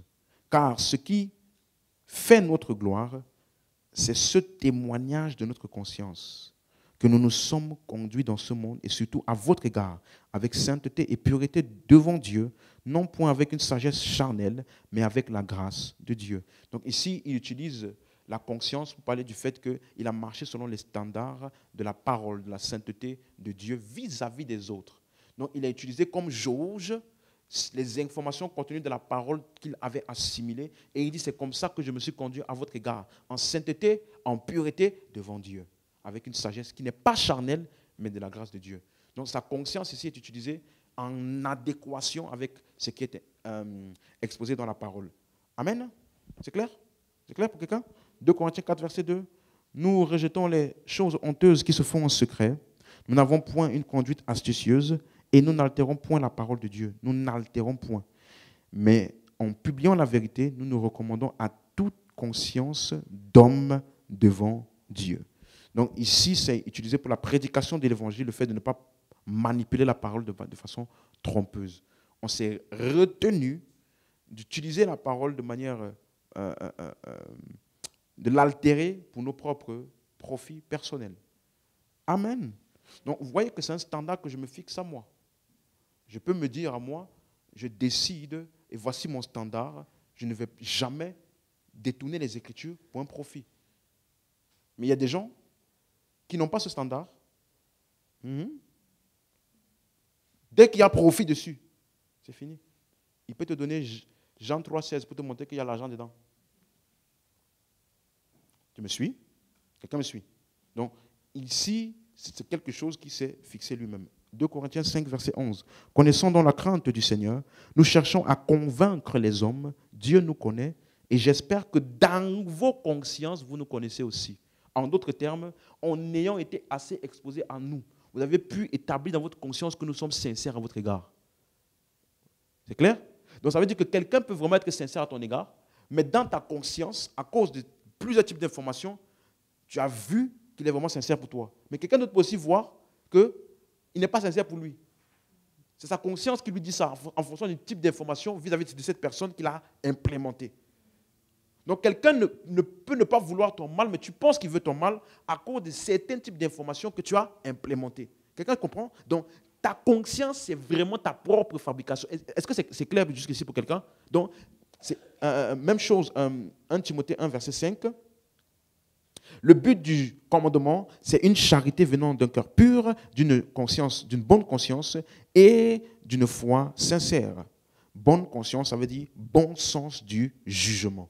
Hébreux 13, verset 18, je parcours les épîtres pour vous montrer comment c'est utilisé dans les épîtres, le mot conscience. Priez pour nous, car nous croyons avoir une bonne conscience, voulant en toutes choses nous bien conduire. Donc, il dit que ce qu'il appelle avoir une bonne conscience, c'est le fait de vouloir à chaque moment le bien. Bien se comporter, bien se conduire. Donc, il n'a pas de motif ou d'intention malsaine cachée. Amen. 1 Pierre 3, verset 16. Ayant une bonne conscience, afin que là même où il vous calomnie comme si vous étiez des malfaiteurs, ceux qui décrivent votre bonne conduite en Christ soient couverts de confusion. Amen. Donc, vous devez garder en vous cette conscience que toi, en tout cas, ce que tu le fais pour une bonne raison. Et donc, cette bonne conduite que tu gardes, même lorsque les gens autour de toi te décrivent en mal, tu sais dans ta conscience que ce que tu fais, c'est pour Christ. Amen. Donc, même chose, 1 Timothée 3, verset 9. Conservant le mystère de la foi dans une conscience pure. C'est encore utilisé ici pour le sens du jugement qui est pur. 1 Timothée 4, verset 2. Par l'hypocrisie de faux docteurs portant la marque de la flétrissure dans leur propre conscience. Donc ici, il parle des gens qui enseignent des fausses doctrines et qui ont établi dans leur conscience une image altérée, une façon de voir les choses qui a été altérée. Il y a des personnes qui utilisent Dieu, le service de Dieu, pour faire tout type de choses mauvaises. Et je peux vous dire, comme la Bible dit souvent, ne vous créez pas en vous de faux raisonnements. Il y a des gens qui sont façonnés en eux-mêmes de tels faux raisonnements pour amener leur conscience à adhérer à ce qu'ils font. Comprenez? Et ici, il dit, c'est ce genre de personnes dont il parle ici, leur propre conscience, la marque de la flétrissure. Donc leur sens du jugement et de l'évaluation a été altéré. 2 Timothée 1, verset 3. Quelqu'un suit bien jusqu'ici? Je rends grâce à Dieu que mes ancêtres ont servi, que je sers avec une conscience pure. Donc c'est la même chose, le sens du jugement qui est pur. Tite 1, verset 15. Tout est pur. Voilà, regardez ceci. Tout est pur pour ceux qui sont purs. Tu as vu ça? Rien n'est pur pour ceux qui sont comment? Souillés et incrédules. Rien n'est pur pour eux. Mais c'est souillé. Et ceux qui sont souillés et incrédules, ils sont souillés et incrédules où? Leur intelligence et, ou alors, c'est-à-dire leur conscience sont souillées. Donc, il y a des gens, regardez par exemple les églises où tout le temps péché, péché, péché, ou les églises où on prêche tout le temps les démons, le diable, les esprits. Ces personnes-là, des fois, sont parano. Ils vont voir le diable partout. Ils vont voir, je me rappelle une fois, quelqu'un disait, tu dois faire attention aux liens d'âme. Parce que les liens d'âme peuvent se créer juste au contact. Quand tu vas au magasin, tu vas essayer la chaussure. Est-ce que tu sais le nombre de personnes qui ont essayé la chaussure là? C'est comme ça que les gens chopent les liens d'âme. Il enseignait comme ça, tu vois. Donc, après, un autre disait, mais faites attention à l'église, quand tu prends le frère, arrêtez d'être parano aussi à l'église aussi, parce que après l'église, au lieu de raccompagner le frère à la gare, tu fais maintenant attention à quel type de frère ou de sœur rentre dans ta voiture, parce que tu as peur des liens d'âme. Mais qui a créé ça? Qui a créé la peur des liens d'âme là? Vous. Et après, vous vous plaignez que les gens deviennent parano. Oh, le frère, là, je ne connais pas ses combats. Il va entrer dans ma voiture, il va me transférer. Il va entrer dans ma voiture, il va me transférer des choses que je n'avais pas prévues. Du coup, je commence à avoir des combats que je ne savais pas. Mais qui a créé ça? Les gens disaient, oh, tu ne peux pas porter la marque Dolce Gabbana. Parce que Dolce Gabbana, c'était quoi? C'était deux homosexuels. Tu ne peux pas porter la marque. Mais toi, tu t'habilles en Gucci, tu t'habilles en, je sais pas, Zara. Tu sais ce qu'ils font. Tu connais leur vie. Si on doit vraiment aller là, tu connais leur vie vraiment. Ça se trouve que c'est pire, mais tu ne sais pas. Donc, la conscience, c'est ta propre fabrication. Amen. Donc, la conscience de quelqu'un peut être tellement souillée qu'il ne voit que le mal. Il ne voit que ce qui ne va pas. Il n'arrive plus à voir le bien dans quelque chose. Même lorsqu'il n'y a que le bien, il va dire, oui, mais c'est pour une fois, hein. Voyons voir si ça va tenir dans la durée. Par exemple, pourquoi? Sa conscience a été tellement souillée par le mal, les événements négatifs, qu'il n'arrive plus à apprécier un bon moment. Quelqu'un suit ce que j'explique là? Donc c'est important d'être conscient de ça. Il appelle ici leur conscience, il appelle ça leur intelligence. Même chose, Hébreux 9, verset 9. Il dit, c'est une figure, en parlant de la loi, pour le temps actuel où l'on présente des offrandes et des sacrifices qui ne peuvent rendre parfait sous le rapport de la conscience celui qui rend ce culte. Donc en parlant des personnes qui pratiquaient les lois de l'Ancien Testament et qui offraient les sacrifices, parce que c'est ça qu'on appelle le culte, l'adoration. Ils allaient dans le temple offrir leurs sacrifices à Dieu pour les différentes choses pour lesquelles ils faisaient leurs sacrifices. Et il dit que les sacrifices-là n'ont pas pu les rendre parfaits sous le rapport de la conscience. C'est ça? Mais verset 14, combien plus donc le sang de Christ qui par un esprit éternel s'est offert lui-même sans tache à Dieu, purifiera-t-il votre conscience des œuvres mortes afin que vous serviez le Dieu vivant? Les œuvres mortes ici, c'est tout ce qui était communiqué par la loi et qui était incapable d'amener la justification devant Dieu. Donc malgré tous les sacrifices qu'il faisait, il se sentait quand même coupable devant Dieu. Il dit maintenant, il faut que tu amènes à ta conscience le fait que ce que Christ a fait là est total et parfait. Afin que maintenant, avec cette conscience pure des œuvres mortes, tu puisses maintenant servir Dieu. Alléluia. Quelqu'un comprend ça? Il va mieux expliquer dans Hébreux 10, verset 1. En effet, la loi qui possède une ombre des biens à venir et non l'exacte représentation des choses ne peut jamais, par les mêmes sacrifices qu'on offre perpétuellement chaque année, amener les assistants à la perfection. Ça ne peut pas. Chaque année, offrande de brisement, offrande de rachat, offrande de sécurisation de l'année. Hein? Chaque année. Et puis ça ne finit jamais. Tu me suis? Ça ne peut pas. Et il dit après, verset 2, autrement, si ça avait vraiment marché, autrement, n'aurait-on pas cessé de les offrir? Donc, toute chose que tu offres encore et encore pour la même chose, ça veut dire que ça n'avait pas marché. Et il faut vraiment être quelqu'un qui ne réfléchit pas pour continuer à produire ça, en espérant que finalement ça va marcher. Tu reproduis, tu redonnes la même chose et tu espères que finalement ça va donner, alors que la dernière fois que tu avais donné, ça n'a pas fait. À quel moment, en redonnant la même chose, ça va produire un résultat différent? Comment? Suivez? Donc, autrement, n'aurait-on pas cessé de les offrir? Parce que ceux qui rendent ce culte, étant une fois comment? Purifiés, n'auraient plus eu aucune conscience de leur péché. Donc, il y a des personnes dans leur conscience, il n'y a plus le péché. Je pensais que tu en faisais partie. Ta vie n'est plus régie par la faculté à compter les péchés que tu as pu faire et les péchés que tu n'as pas pu faire. Les types de péchés, j'ai évité 2 fois le péché aujourd'hui, tel péché.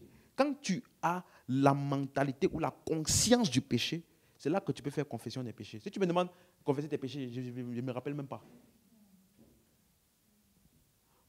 Mais tellement que toi, tu as la conscience du péché, ceux qui font confesser les péchés tous les jours, il faut que tu te rappelles tous les péchés que tu as faits. N'est-ce pas? Donc, pour que tu confesses. Donc, verset 3, il dit donc, mais le souvenir des péchés est renouvelé chaque année par ces sacrifices. Donc, toutes ces pratiques pour essayer de régler le péché n'ont pas aidé leur conscience. Et c'est ça qui se passe encore dans nos églises aujourd'hui. Tu viens à l'église, on te prêche le péché. Là, chez toi, tu rentres dans ton moment de prière, le péché. Même le jour où tu veux lire la Bible, tu vas t'arrêter sur les passages. Non, la main de l'Éternel n'est pas courte. Ce sont vos péchés qui vous cachent sa face. Frère, comment vas-tu t'en sortir dans la vie? Explique-moi, comment? Comment ne vas-tu pas rêver qu'il y a un hibou qui te poursuit? Comment ne vas-tu pas rêver ça? C'est normal. C'est ce de quoi tu alimentes ton système de pensée. Tu me suis? quand on va arriver sur les songes là, je veux te montrer à quel point 90% de tes songes sont le résultat de ce à quoi tu es exposé. Tu as jamais vu un film d'horreur après tu te réveilles la nuit? Tu as jamais vu ça? Film d'horreur.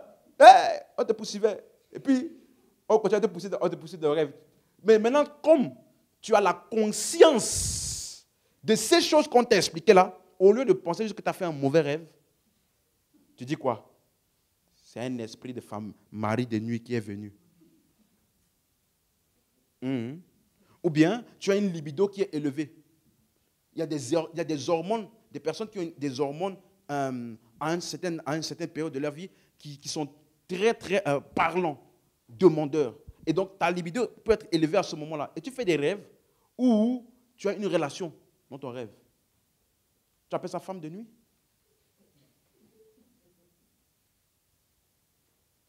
Est-ce que tu me suis?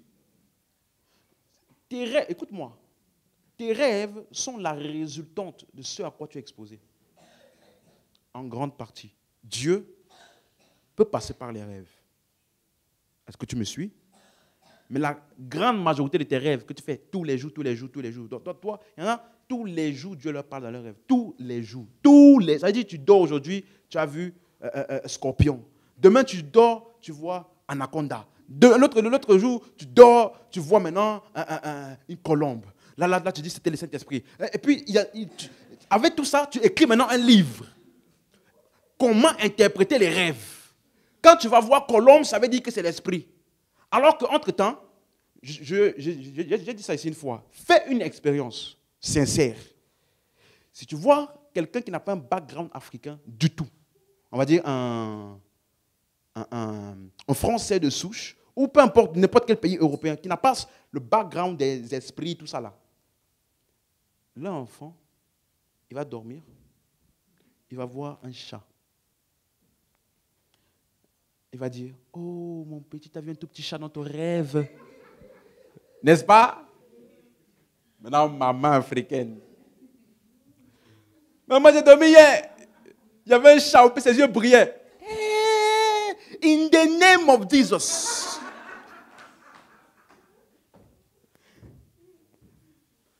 Pourquoi tu interprètes ça comme ça? Pourquoi? Frère, vois un chat dans son rêve, vois un serpent dans son rêve, ce n'est pas un péché. Ça veut dire que peut-être que tu es parti au zoo, je ne sais pas moi. Tu es parti au zoo pendant la journée, tu as vu un film, je ne sais pas moi. Comment on appelle le film là, les piranhas, là, le film des requins là, qui j'ai oublié le nom du film là, très populaire comme ça, qui parle des requins qui viennent faire peur aux gens dans la plage là. Hein? Voilà, c'est ça, Dents de la mer. Tu as vu ça? Et puis tu rêves qu'il y avait un grand requin qui est venu dans ton rêve. Tu te lèves, tu commences à prier. Tu pries pourquoi? Arrête de regarder le film là, tu vas voir qu'il y aura plus ça. Donne-moi l'amen. Donc, c'est pour cela qu'on appelle ça le subconscient. Parce que c'est lié à ta conscience. Tu es avec moi jusqu'ici? Je t'ai dit, si tu fais beaucoup de rêves, on te poursuit, on t'égorge, on bloque ton cou. Jésus!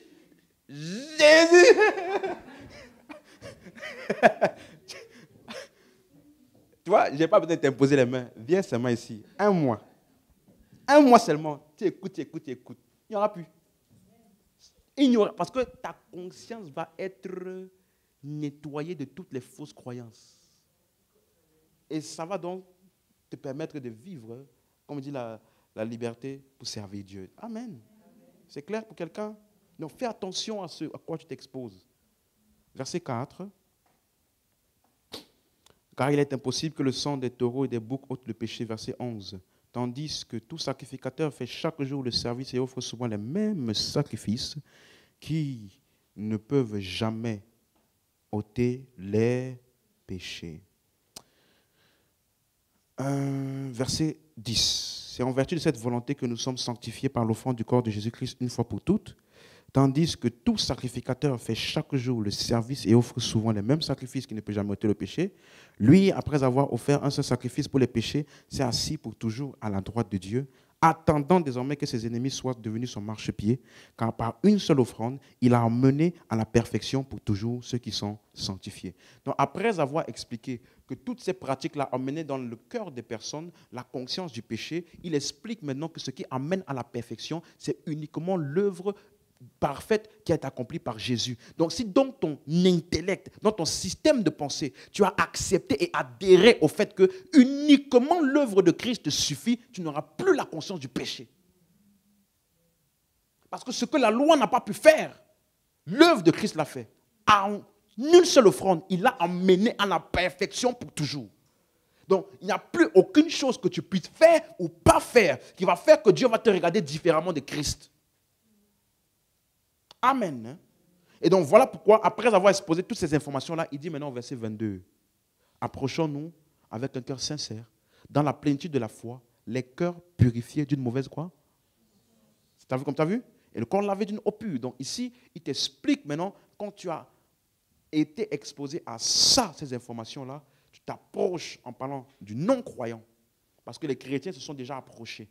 Donc, il est en train de te dire, si le vrai message qu'on t'a prêché là pour que tu sois sauvé, hein? Tu vas t'approcher de Dieu. Comment? Avec un cœur libéré d'une mauvaise.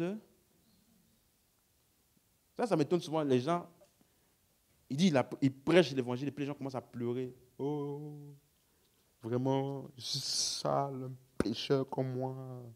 Ils pleurent. Je veux donner ma vie à Jésus. Si tu entends le vrai message de Christ, ça libère ta conscience de toute culpabilité, de toute mauvaise conscience.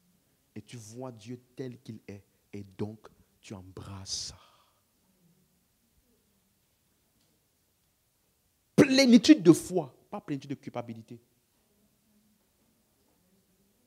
C'est clair maintenant?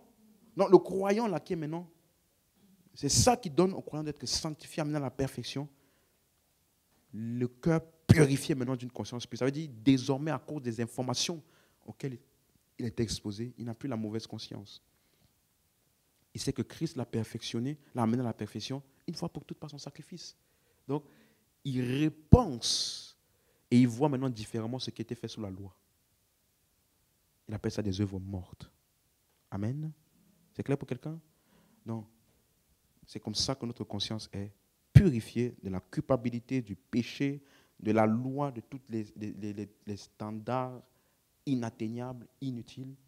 Nous voyons Dieu en Christ. Alléluia. Donc, tous les textes qu'on a vus là, ça te montre que les pronoms utilisés, je, notre, ou alors votre conscience, ou alors leur conscience, c'est toujours en rapport avec l'homme, c'est-à-dire ce qu'il fait. Tu as remarqué ça? Donc, ça montre que la conscience d'un homme est sa propre création. Amen. Mais on ne peut appeler ta conscience qu'envers Dieu lorsque cette conscience-là a été alimentée par ce que Dieu a accompli pour nous en Christ. Et ça se voit maintenant dans tes paroles et dans tes pensées. Là, tu as une conscience envers Dieu. Parce que c'est en accord avec la vérité de Dieu selon la révélation de Christ. C'est clair? Donc, c'est pour cela que, plus que jamais, tu dois renouveler ton intelligence. Sinon, tu vas appeler Dieu des choses bizarres. Alors que ce n'est pas Dieu. Tu vas te sentir mal pour quelque chose dont Dieu n'a rien contre. On dit, si toi qui as la connaissance, on te retrouve assis à table dans un temple d'idole. Ça veut dire que tu vois, l'amour de Dieu en toi, quand tu as perçu et compris cet amour, il n'y a plus aucune répulsion pour aucun homme. Ni aucun type d'homme, ni aucun type d'environnement. Tu peux être avec des non-croyants, tu peux être avec des croyants d'une autre religion, et puis tu es tranquille. Parce que tu sais en fait, celui qui est en toi et qui il est. Et qui tu es. Donc, oh, on m'a invité, au Ramadan, ils ont mangé, et puis ils ont fait des libations là, en priant, avant de me donner à manger. Et alors? Mange. Ça appartient à qui? Vous avez compris? Donc, ça te donne une telle liberté. En fait, tu n'as plus un poids que certaines personnes portent dans leur cœur. Contrôler. Est-ce que? Non. Alléluia. Donc, Les mots purs, on a suivi les adjectifs, la conscience pure, bon, la conscience des idoles, la conscience faible, la conscience du mal, la mauvaise conscience, celle du péché, la conscience souillée. Ça décrit donc l'état de la conscience d'un homme est le résultat de sa connaissance. Quelqu'un peut avoir une conscience souillée à cause du type d'information auquel il a été exposé. C'est clair, n'est-ce pas? Donc la connaissance qui est résidente dans le système de pensée d'un homme, c'est ça qui produit sa conscience. Amen. Et donc la conscience d'un homme peut être envers les hommes, peut être envers Dieu, peut être envers les choses.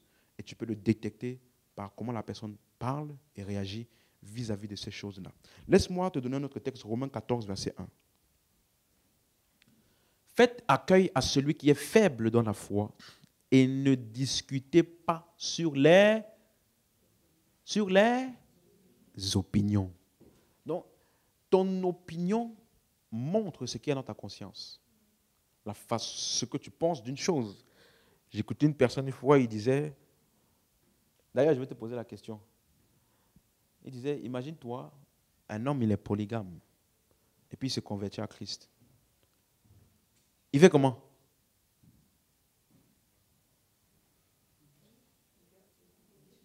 Il garde ses femmes. Donc il vient à l'église avec 2 femmes et tout. Bonjour chérie 1, bonjour chérie 2. Chérie 1 en Christ, chérie 2 en Christ.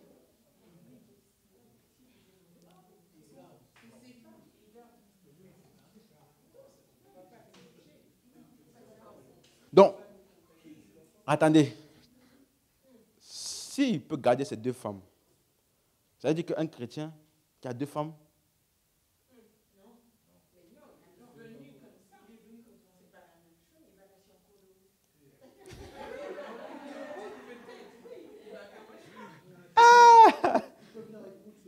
hein? Il peut faire quoi? Ah, il y a une roue de secours.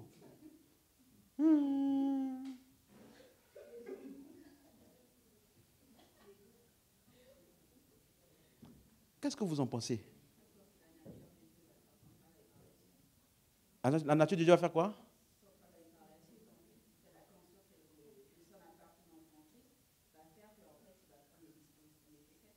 Pour faire quoi? Pour laisser une. C'est ça? Est-ce que tu as un verset de la Bible qui nous dit que si tu as 2 femmes, c'est un péché?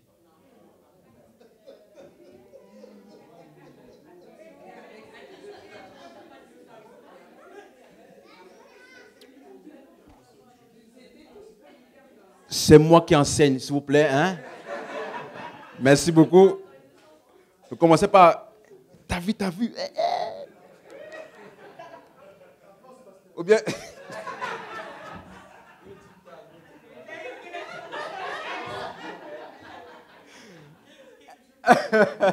Oh là là là là.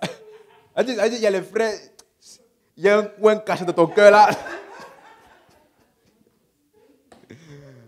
Oh. Non, il ne faut pas que je gâte les affaires. Laissez-moi réarranger ce que je viens de gâter là. Tout est permis.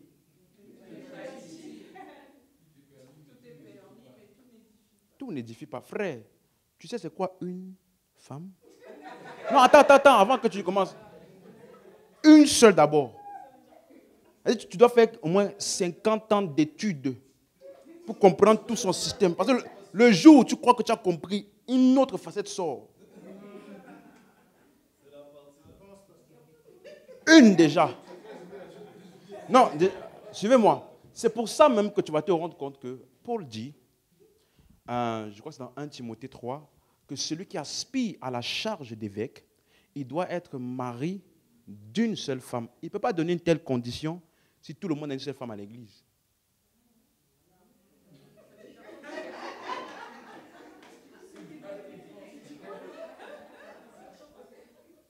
Hein? Est-ce que je peux dire, si quelqu'un veut être pasteur, qu'il soit un être humain?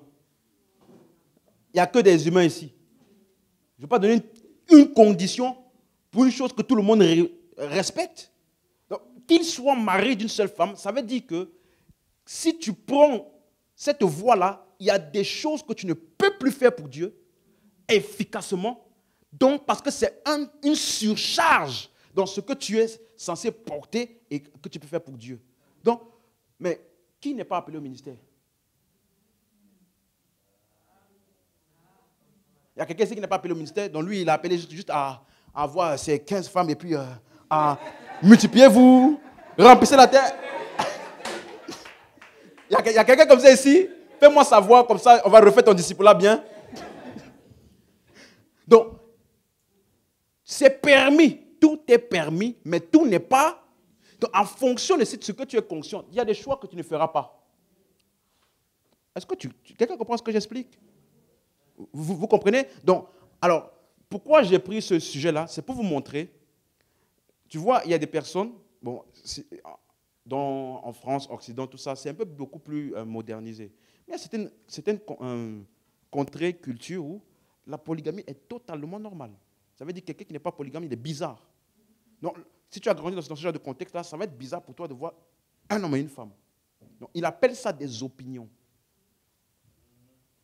C'est clair maintenant pour quelqu'un? Donc, il dit, faites accueil à celui qui est faible dans la foi et ne discutez pas sur les opinions. La suite. Tel croit pouvoir manger de tout. Tel autre qui est faible ne mange que des légumes. J'aime beaucoup ce verset-là. Celui qui croit pouvoir manger de tout, on dit il est fort. Un autre dit il ne peut pas manger, il mange que des légumes. On dit il est faible. Ce n'est pas moi, c'est la Bible qui parle. C'est la Bible qui parle. Ce n'est pas une opinion personnelle, hein, ok? C'est une opinion biblique. Hein? Ok, amen. Hein? Non, si tu manges que des légumes, ça ne veut pas dire que tu es faible. Hein? Comprends ce qu'il est en train d'expliquer. Il y en a qui ne mangent que des légumes parce qu'ils pensent que dans la viande, il y a une portée spirituelle. C'est ça qu'il est en train de parler ici. Mais si tu t'abstiens par un choix personnel, ce n'est pas mauvais. Ok? Donc, verset 3, pardon. Que celui qui mange ne méprise pas celui qui ne mange pas et que celui qui ne mange pas ne juge point celui qui mange, car Dieu l'a accueilli. La suite. Qui es-tu, toi, qui juges un serviteur d'autrui? S'il se tient debout ou s'il tombe, cela regarde son maître, mais il se tiendra debout car le Seigneur a le pouvoir de l'affermir. Verset 5. Il a fini avec la nourriture. Maintenant, il dit, tel fait une distinction entre les jours, tel autre les estime tous égaux. Que chacun ait en son esprit une pleine quoi? Conviction. Donc, ça veut dire que, verset 6, celui qui distingue entre les jours agit ainsi pour le Seigneur. Celui qui mange, c'est pour le Seigneur qu'il mange, car il rend grâce à Dieu. Celui qui ne mange pas, c'est pour le Seigneur qui ne mange pas, et il rend grâce à Dieu. Donc, tu vois que les différentes distinctions que Paul fait ici entre celui qui mange, celui qui ne mange pas, celui qui fait les distinctions entre les jours, celui qui ne fait pas les distinctions, ça se passe où? Dans leur conscience ou dans leur système de pensée. C'est ça, n'est-ce pas? C'est là que ça se fasse la distinction. Parce qu'un est persuadé, moi je peux manger de tout. Un autre est persuadé, il y a des choses que je ne dois pas manger. Vous suivez? Donc, ça se passe où? Dans le système de pensée. Il y a des gens qui font une distinction entre certains jours de la semaine. Tel jour de la semaine, on ne doit rien faire, on ne doit pas faire ceci, on ne doit pas faire cela. Ou alors tel jour, c'est le jour où le ciel est ouvert pour nous. Tout ce genre de choses-là. Ils font des distinctions entre les jours. Il y en a, dans leur conscience, ils savent et ils savent que tous les jours sont comment? Égaux. Amen. Hein? Donc, ils sont tous les deux croyants, c'est-à-dire ils sont dans la foi. Mais ce qui les distingue, c'est leur persuasion qui influence dans leurs pensées et leurs actions. Et cette persuasion-là est le résultat des informations auxquelles ils ont été exposés. Est-ce que vous suivez? Donc, ça veut dire que la distinction pour un jour où tu sens que ce jour-là, ah ouais, c'est le jour du Seigneur. Dimanche, comment tu peux travailler le dimanche? C'est le jour du Seigneur. Est-ce que tu sais qu'aux États-Unis, le jour principal de l'église, c'est le lundi ou la semaine? Dans les grandes villes, là, Texas, Las Vegas. Parce que les week-ends, c'est les jours où c'est le plus actif. Les gens vont dans les casinos, les gens vont dans tout ça, des choses-là. Donc, les jours de l'église, c'est les jours de semaine, lundi, mardi. Le culte principal, quoi. Donc eux, là, Dieu, ils sont derrière dans la pensée de Dieu, quoi.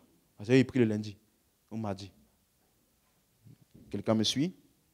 Donc, il fait bien, il met bien en exergue le fait que leur attitude les uns envers les autres en fonction de leur connaissance, qui montre que un est faible dans la foi et l'autre peut être fort dans la foi.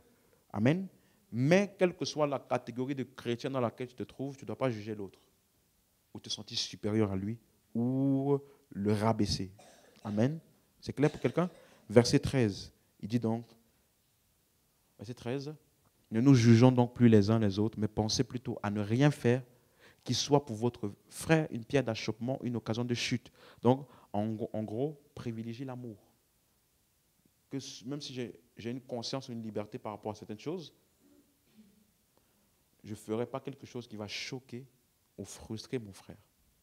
Amen. C'est clair pour quelqu'un? Verset 14. Je sais et je suis persuadé par le Seigneur Jésus que rien n'est impur en soi. Dis Amen. Amen. Hein? Et qu'une chose n'est impure que pour celui qui la croit. Vous avez vu? Donc, il la croit impure là, c'est où? Dans sa conscience. Donc, la chose en elle-même n'a rien de mauvais. Elle n'a rien de bizarre ni d'impur. Mais si toi, tu la crois impure, ça sera impur pour toi. C'est clair pour quelqu'un? Donc, quand Paul dit « je sais et je suis persuadé », il dit maintenant par le Seigneur Jésus. Ça veut dire qu'il est conscient que l'information qu'il a est en accord avec la révélation de Dieu. C'est clair pour quelqu'un? Amen. Donc, verset 15, pardon. Et si pour un aliment, ton frère est attristé, tu ne marches plus selon l'amour. Ne cause pas par ton aliment la perte de celui pour lequel Christ est mort. Vous avez compris? Donc, quel que soit le niveau de croyance et de connaissance que tu acquiers, ne fais pas de ça une occasion de chute pour ceux qui n'ont pas cette connaissance, en te permettant devant eux de faire certaines choses qui pour eux est répréhensible. C'est clair pour quelqu'un? Amen. Donc voilà, donc c'est ça qu'il appelle ici faire la perte. Dans la version Darby, il appelle même ça ne cause pas par ton aliment la destruction. C'est la version Darby? Ne détruis pas par ta viande celui pour lequel Christ est mort. Vous avez vu ça? Parce que quelqu'un qui a une conscience faible, il te voit faire une chose. Déjà, il va considérer, dans cette église-là, ils font des pratiques occultes. Comment le pasteur est parti manger avec l'occultiste là? Ça veut dire que c'est son collègue. Il va quitter l'église. Il ne va plus jamais s'intéresser aux choses de Dieu. Tu as causé sa perte, n'est-ce pas? Parce que tu t'es permis une chose. Que toi, tu sais très bien qu'il n'y a rien. N'est-ce pas? Mais à cause de lui, sa conscience, je me restreins de faire certaines choses. Alléluia. Donc, c'est ça qu'il a dit dans 1 Corinthiens 8, il appelait ça blesser la conscience du frère.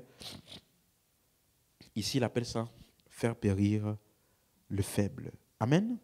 Allons au verset 21. Romains 14, verset 21.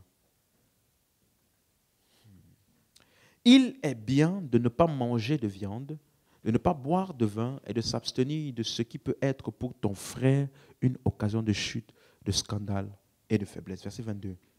Regardez bien ce qu'il dit maintenant. Cette foi que tu as, garde-la pour toi devant qui? Devant qui? Donc toi, tu sais que ce que tu crois là, c'est correct devant Dieu. Mais parce que tu sais qu'il y en a d'autres qui n'ont pas cette connaissance, devant eux, tu vas faire comme si ce n'est pas bon. Pour ne pas les scandaliser. Tu comprends ça? Mais regarde ce qu'il dit maintenant. Cette foi ou cette conviction que tu as, garde-la pour toi devant Dieu. Heureux, aïe. Celui qui ne se condamne pas. Celui qui ne se condamne pas. Donc qui le condamne? Ça. Donc, un jour, tu peux rester là, tu te sens condamné en pensant que c'est Dieu est contre moi. Alors que c'est ta propre conscience qui est faible ou alors à laquelle il manque certaines informations qui te produisent ce sentiment-là. Amen. Il dit qu'il ne se condamne pas lui-même dans ce qu'il approuve. Tu as lu ça? Verset 23. Mais celui qui a des doutes, aïe, au sujet de ce qu'il mange, est condamné parce qu'il n'agit pas par conviction. Et tout ce qui n'est pas le produit d'une conviction est quoi? Péché. Donc, tout ce que tu fais par manque de conviction, avec un manque de conviction, c'est un péché. Ça, ce n'est pas le genre de péchés qui sont populaires dans les églises. Hein. Ce n'est pas populaire ce genre de péché-là. On doit prêcher dessus. Tout ce que tu fais pour lequel tu n'es pas convaincu. Elle dit, viens, viens, s'il te plaît, accompagne-moi. D'accord. Viens à contre-cœur. Tu as péché? Oui. Laisse-moi. Laisse-moi dire, je donne trop d'exemples là, les gens vont commencer à se sentir mal ici. Mais, en tout cas, ce que je veux dire par là, tout ce que tu fais, tu dois faire par... D'où le fait de valoriser les enseignements qui t'expliquent pourquoi tu dois faire ce que tu dois faire. Est-ce que tu comprends ça? Donc, le mot foi ici, ce n'est pas la foi pour être sauvé, c'est plutôt en rapport avec le niveau de conviction que tu as basé sur ta connaissance. Donc, il dit, cette foi que tu as, garde-la pour toi devant Dieu. Vous comprenez maintenant? Donc, la foi ici, ce n'est pas la foi pour être sauvé, tu as reçu Jésus, non. C'est le niveau de conviction que tu as basé sur la connaissance. Alléluia. Et il dit maintenant, heureux celui qui ne se condamne pas. Le mot condamner, c'est le mot krino. Ça veut dire juger, blâmer. Donc, ça veut dire que tu peux avoir dans ta conscience, ça produit à certaines actions que tu poses un sentiment de jugement, te sentir blâmé, et ça vient comme une conviction. Et ça se répercute dans tes actions. Donc, il y a des gens qui ne font plus certaines choses parce qu'ils se sentent condamnés ou ils pensent que Dieu a quelque chose contre eux. Et subitement, ils sont paralysés dans leur avancement avec Dieu. Pensant que c'est Dieu qui a quelque chose contre eux. Hein. Vous comprenez ce que je veux dire? Et du coup, ici, il dit, si tu vas manger, quelqu'un qui croit que la viande, là, il ne faut pas la manger. Lui, s'il mange ça, peut-être pendant 3 jours, il ne va pas dormir bien. Comment j'ai pu pécher de la sorte? Alors que toi qui as la connaissance, après avoir mangé ça, tu as bien digéré, tu as dit, merci Seigneur. La même action, 2 jugements différents en fonction de la conscience. Est-ce que jusqu'ici, ça fait sens tout ce que j'explique à quelqu'un ici?